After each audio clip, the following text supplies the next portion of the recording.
Greetings, all. It's Dr. Bankhead here at The Struggle Ends. And I'm going to depart this evening from my general thinking out loud videos to do a little story time.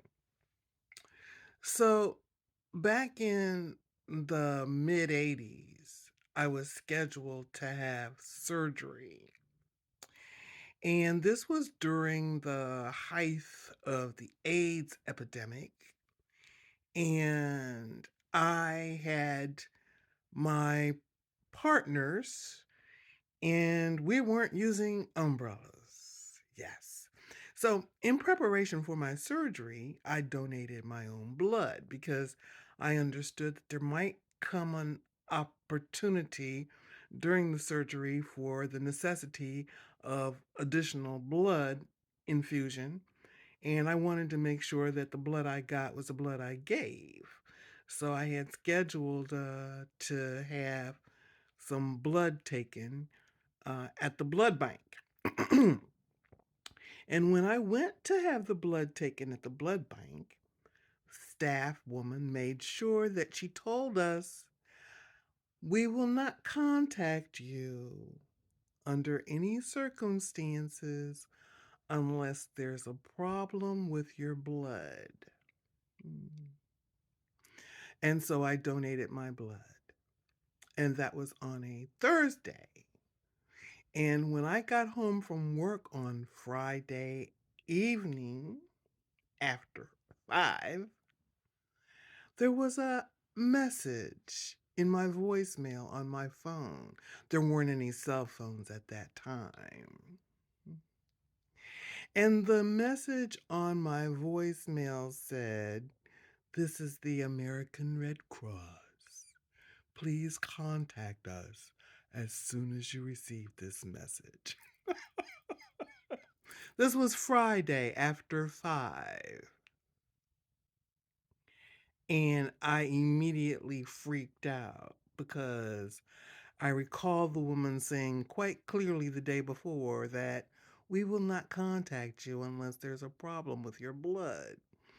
So, recognizing that my partners and I weren't using umbrellas and that we were in the midst of the AIDS epidemic, my mind began racing and racing and racing.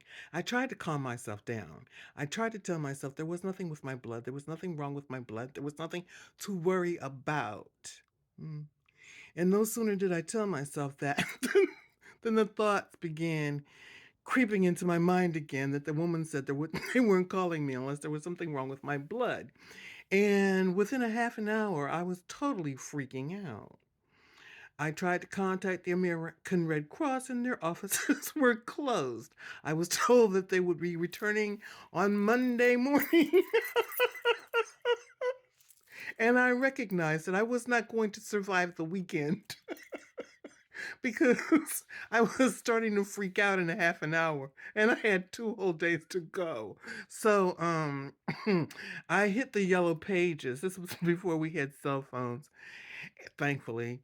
And I found a number. I believe it was to the plasma center.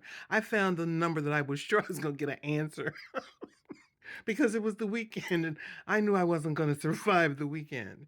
Anyway, the gentleman at the plasma center asked me to hold on, and he went and returned and said to me, "Ma'am, there's nothing wrong with your blood."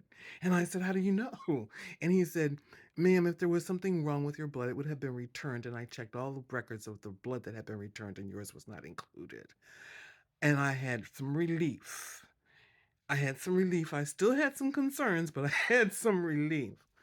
Monday, as soon as I could, I contacted the American Red Cross. And guess what? The woman said, "Oh, well, we were calling to let you know that you were scheduled to donate your blood again on Thursday. And we just wanted to let you know that we're having a staff meeting around noon and we might be a little late, but we are coming and we'll see you then." I said, "Thank you so much." Anyway, that's my little story time. I tell you, nothing beats complete communication.